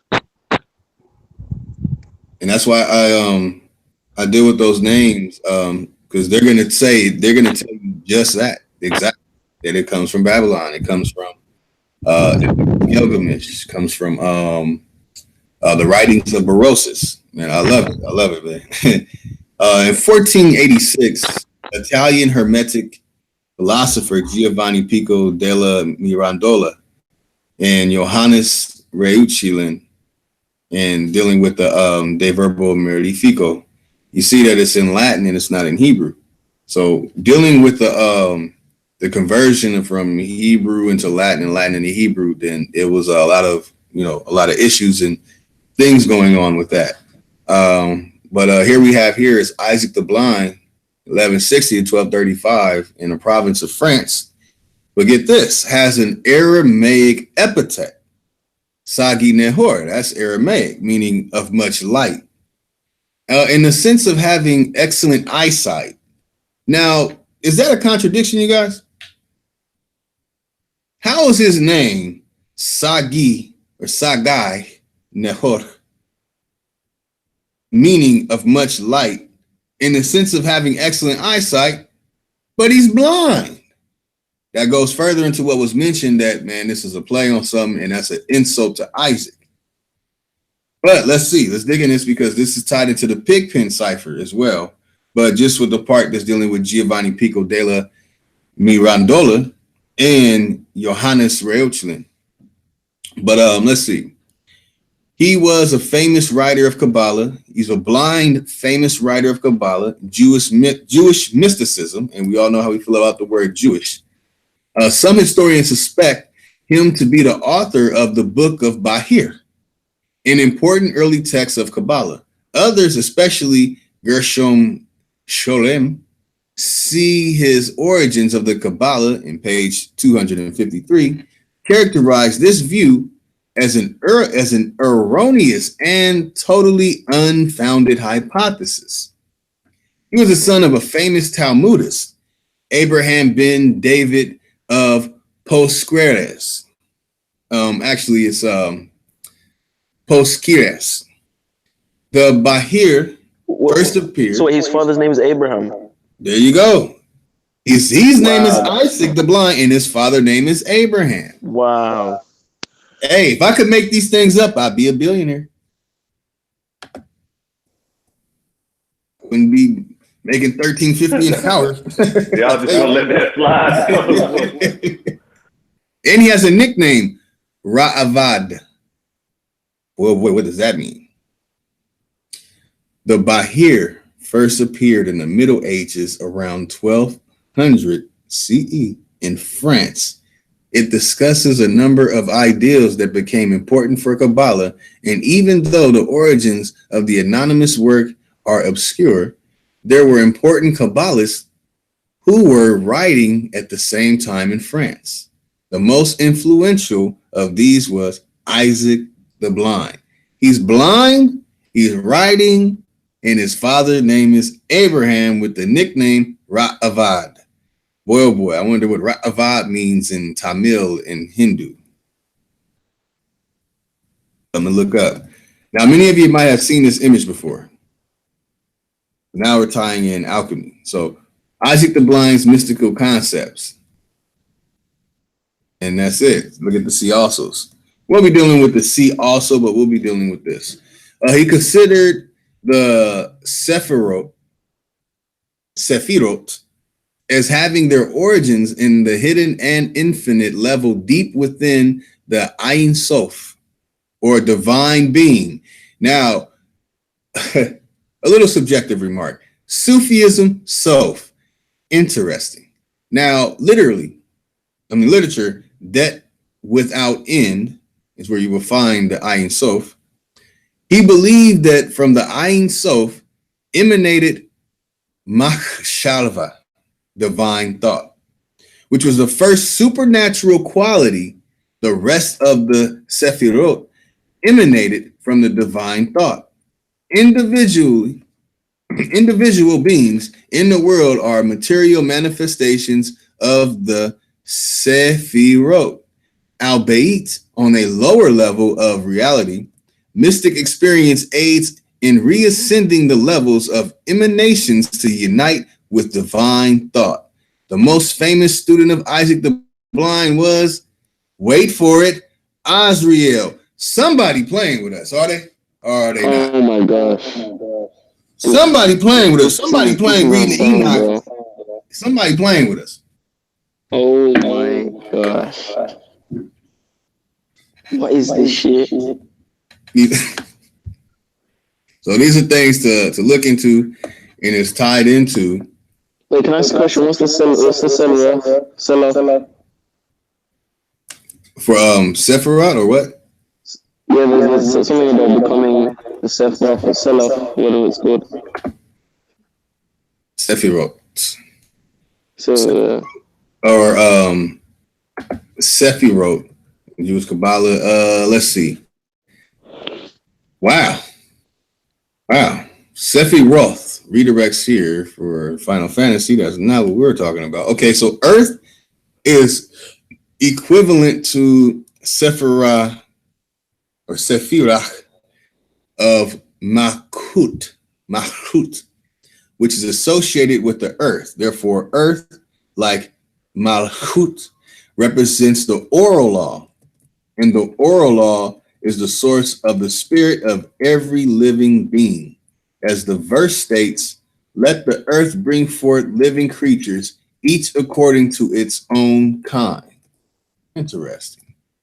That's in Likutei Moharan. That makes a lot of sense because the book that we tells us to meditate on the law daily, right? And so meditating is mumbling to yourself. So it also, there's another passage that says that faith come by hearing and hearing by the word. So you see how that correlates with what you're saying here, that the spoken word is how life is transferred. Whoa. So the transference of life. Is that what this is? It's about absolute true spoken word. No doubt. I agree 100%. I mean, without I don't get the living word of the Most High, You know what I mean? How can we actually do anything? You know what I mean? That's right. But I mean, the actual image of this what's it called? Sephiroth? Like, how did that image correlate with the oral law? Like, who came up with this design of that? Because to me, that I don't see that by looking at that. It looks like some pentagram shit, to be honest with you. Yeah, it does have an actual star in it. Let me get Like, back even to the it. Star of David, like all of that stuff as well. Like, so demonic. Like, if you look at Solomon, he actually wrote in the Bible, like, you know, when he married all these wives, not only did they give them their gods, like they gave them their stars. Like, if you That's look actually at that symbol is actually the symbol of the Most High's favorite flower, which is the lily. Right. I've done the research on it, checked it out. You know what I mean? First, my misunderstanding was it was the pomegranate, but then when I looked at the pomegranate in my backyard, it didn't just have 6 points; it had like 8. You know what I'm saying? Some had different points. You know what I'm saying? So they had different numbers. So so you said I couldn't go with just the pomegranate. So then when one of my brothers showed me and pulled out what the picture of a lily looked like, because I never even thought to even look up what a lily looks like. You know what I mean? It all made sense, like perfect sense. so you're telling me the Star of David is the actual star that they would have used back in the day in biblical And It's times. not a star. It's not that what I'm telling you, Zulu. It's not a star. The way that the heathens went about translating it in this language, they make it out to be a star. It's just a symbol. It's the symbol, and it's considered, you know, it's the symbol in the shape of a lily. Check it out. I actually posted it in our groups, man. I'll have a Right. look at it because I thought it was what? demonic. Right. Yeah. So I don't know. What you're remembering is our oral lessons, false oral lessons, which is death. So when death, you know, when you speak lies, it transfers to you as death. So the false oral lesson of the Star of David being the Star of Remphan or the Star of Molech and those type of stars, because the Star of David, that phrase is not found in the Bible At all. Sure is. No mention of a star symbol used or put on in front of something, on top of something. There is no, and then when you understand, there is no solid shape or form of one particular star. You know what I Right. mean? Oh, They Like when they drew no stars one back knows in the the day, shape they didn't of a represent star. stars like that. Well, it says here that during the 19th century, the symbol began to proliferate among the Jewish communities of Eastern Europe, ultimately being used among the Jewish communities in the Pale of Settlement. So this came around in the 19th century, according Right. to this source here. Right, So but I don't see the Star of how. David is much older than the 19th century, and you can demonize anything, just like And they that's what demonize the exactly what Bible. I there was you just go. about to touch on that claim, because that's exactly what happened, man. Everything that they took, everything that they was able to take from us and remix, they did it and made it out to be evil and wicked. Just that's why they changed names, because names is very important in our heritage and in our culture. The Star of David, How you know so the called. difference between something that is demonized and something that is actually demonic is Right. behavior that you see, or the result of the thing. Okay, because our people do not bow themselves down to the Star of David, right? Which is actually the Maga, the weed or whatever, Yeah, however you pronounce it. Nor do we use yeah. it to call upon, nor do we use it to call upon any fallen angel or any of their offspring, which would be Mm-hmm. considered demons. Yeah. So the Kemites, we've been going through this for years. The Kemites try to accuse us of demonizing their material, but what you see in their material is they come up with results of things like faggotism and say that, oh, you're judging faggotism, so you must be a faggot. So there's nothing wrong with being gay. So for them, it's, you know what I'm saying, it's a weird dynamic that they think that we're demonizing them, but the actual effects of their lessons, we are trained to recognize that as demonic. Well, it says here that it's called in Hebrew the Magen Dawid, which is the shield of David. And it's saying that it was used by the Israelites in the 11th century as a title of the God of Israel. So this is after Yeshua. This is after Yeshua, right? See, this is what I mean. It's a bit dodgy now because we know the Hebrews, you know, they went through. 11th century is 1000 AD. The information say, right? Yeah. Yeah, see. Because the Israelites went through a lot of paganism, and even after Yeshua, when the Romans came in. You got to look out for the hijack. You understand what I'm saying? You got to look out for the hijack. Because that's why I would accept if you showed me. When they found Hezekiah's, if it's mentioned, like, you got to understand what the shield is. You know what I mean? Because he was given the shield for war. You understand what I'm saying? So at the end of the day, this is what I try to explain to my brothers, you know, who I actually congregate with, who like, nah, man, you know what I'm saying? The Most High is our shield. I understand. I don't knock that and doubt that. But what I'm explaining is when David was literally going to war with our enemies, we talking about shedding blood, right? He actually had armor. He wasn't out there just, you know what I'm saying, out there just naked like that. He had armor, he had a sword, he had a shield, and he was going to put in work. So when you understand what's really going on, you know what I mean? It's certain things that when people seen certain symbols, they understood who it was. So this is all I'm saying, man. You know, you have to dig a little bit deeper than the surface information that they give us. Because at the end of the day, that's what set that surface stuff, and then, you know, not do no comparison. You know what I'm saying? So that's all I'm saying to you. Just do some comparison.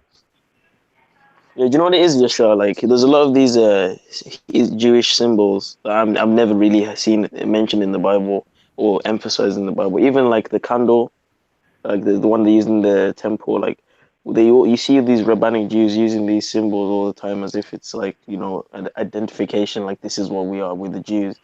But like those symbols, are they really shown in his, you know, archaeology, or like that? Is this the symbols that the Israelites actually used to identify themselves? Like, see, I feel like it's hard for us to really have say yay and nay. Why? Because this is not our system. All of our information, not just our information, but everybody information that they pretty much conquered. The people that they took over, they land, they erased their information. Even Egypt, the stuff that we're receiving from there, and the brother Lotus is bringing that out right now. So it's like, when you understand this, you know what I'm saying, either, you know, you accept certain truths that, you know what I'm saying, that's given to you by the Most High himself, and, you know, you roll with it until you can get some solid information, until you place that within your grasp. You know what I mean? And that's how I move, bro. You know what I mean? Because everything is not going to be like right there so that you can prove it to somebody. You know what I'm saying? It's not going to certain things that you did some studying, you know, back in the day, that you just don't have access to, or that you just don't remember the source, but you remember the information because it goes hand in hand with truth. You know what I'm saying? It fits into the big picture, big picture. So it's like, you know, man, no, bro. I don't know if you deal with it like that. I don't know if you understand what I'm saying, but that's how he deals with us a lot. Because we don't have the candle. Hold on, Zulu, because the candle is a different topic. So that's actually a tree, and that is described in the Bible. You know what I mean? So you see, brother, they tell us it's a candle. That's the problem. Huh? Yeah, it's a candle. Yeah, because we're told to light the candle during a particular dedication, which is the Shabbat, a memorial. The Shabbat. Huh? Is the Shabbat, the Sabbath. It's a memorial for the Yom Kippur. So we're told to light a candle every day or whatever, however that goes. Yeah, to take back what I said about the star, I found evidence. Yeah, they found it in Egypt dating back to the 3rd century. So yeah, I take back what I said. Yeah, I think this is what the Israelites actually used, but I still Yeah, don't and like how the that's another Zionists thing I like was trying to explain that when they found Hezekiah's temple, Hezekiah's seal. castle, then they found the star in his locale too. And Hezekiah wasn't even, not Hezekiah, but was it Hezekiah? Yeah, I No, think it no, was it can't be Hezekiah. Hezekiah.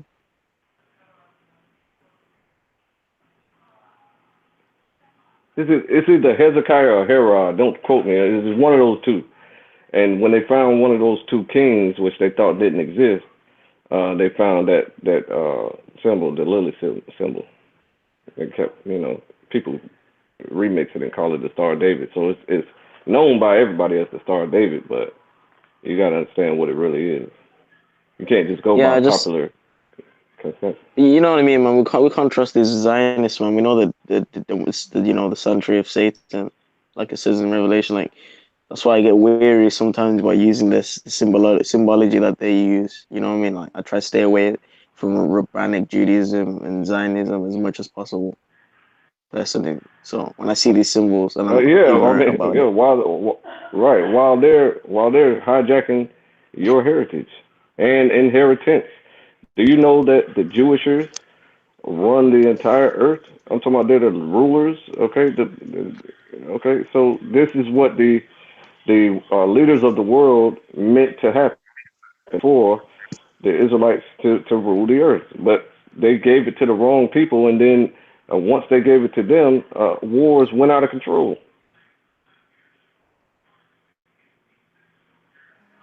So now they're adjusting and trying to put the rightful leaders back into those leadership positions. They're trying to make us the bankers and all that stuff. And if you don't want it, then you're gonna be, trapped in the lower echelons and on the bottom, just like we are now. yeah, this is a bit strange though. I mean, there isn't really a lot of things that, in terms of images, that the Israelites left behind, like the Egyptians, because I found an answer to this because if you actually look in the law, it says thou shalt not make any graven images of anything above and anything beneath. So that indicates that Yeah. they weren't allowed to make any images of God or images of any of the prophets. So it's harder for us to actually, you know, find archaeological evidence. Like all we literally find is like pottery and stone carvings. Like that's literally. Yeah. Yeah. They made tons of art of people, but when they find these things, they say, oh, they don't think they have these things anyway, so we can just go ahead and destroy it. Or lots of times they just collect it into private collections because they're invaluable, they're priceless. So, they're making money off of your heritage, but you don't particularly care too much about it. But trying to help you out here, so you can claim I mean, your I would, heritage. I would, I would love to go to Israel, man. That's the one place I want to go. Like, just to be in the land or like where, our ancestors were. Like, that would be dope. But the problem is like there's Muslims killing each other now and Jews killing each other over there. So literally, it's Yeah. just a war field, man. Man, the You prophecy wouldn't says enjoy that it. that place is gonna be a bowl of dust before we go back over there. So, and a lot of people don't realize that we're in the wilderness now.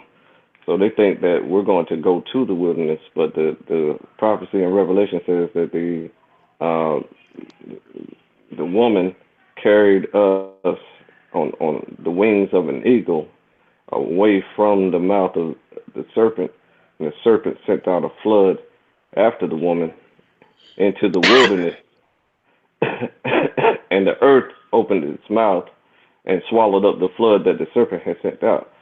So it's that particular passage I can interpret. I can decipher it. So It's saying that the woman, which is Israel, all right, fled on the wings of eagles, which is the ships, the transatlantic slave ships all around the world into the wilderness, and the serpent being Satan or the Pope and all that good stuff, and everybody else who's after us, sent out lies that follow us, and then the earth being opening up its mouth, being archaeology. The earth opens up its mouth to being archaeology, reveals our history that people cannot deny. That's right. Big on it. Man, I'm loving it. Unfortunately, I gotta go to work. Man, I wish I could stay on this for a couple more hours. I need to start. Yeah, man. This is good, man. Definitely need to start earlier, man. Loved it. Man, I still want to deal with more on Qabala. So tomorrow, I want to touch more on the Qabala because we didn't even get a chance to look into Giovanni Pico della Mirandola and Johannes Reuchlin, which would give some more insight on exactly what was spoken here, concerning the symbols and what it was actually said in the Bible. And during the times of David, did David have that symbol? Man, I'm going to show some very interesting imagery. I'll give a little heads up. But Juba the second actually has the same symbol that we call the Star of David. And he lived 1st century AD, I believe. Very, very interesting story. We'll deal with that, and then we'll hop into on the wonders of working words. And before we get into the Corpus Hermeticum is going to be very interesting, family. But unfortunately, gotta close it out. Oh, gotta go. Gotta get the bag. I get back food to on tape. All right, man. Y'all speed, bro. Y'all speed. Shalom, family, man. Looking forward to next time y'all come on, y'all. Shalom, shalom. Definitely link up too, Yashua. I need to say the name right. Yashrala. There you go. Yasharo.